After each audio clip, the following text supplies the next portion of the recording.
You can also work around and add in backgrounds by using Photo Studio in Wix. To do that, let me just go into the settings right over here, and then in the Photo Studio, I'm just going to go to background right over here.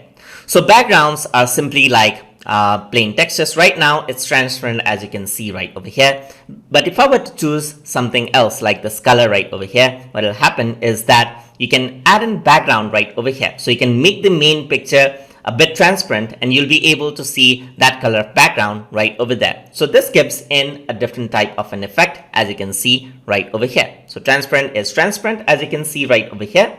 So it makes things transparent, but you can add in colors. You can also add in your own color from right over here according to what you want. So this is one way to work around with the background.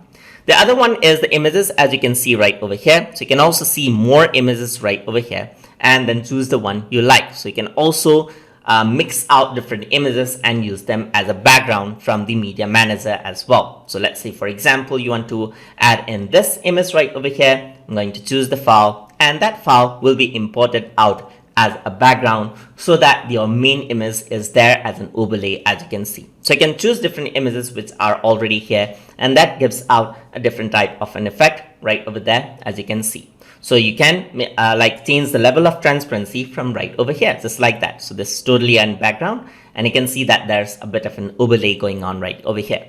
You can also choose the textures, see more, and choose other textures of your choice right over here. All the textures, stages, illustrations, what they are just images of different forms. They are simply images right over there. There's stages right over there with different themes. For example, if I were to choose this, then I get a stage like option right over there on the back, but over here it's still the same.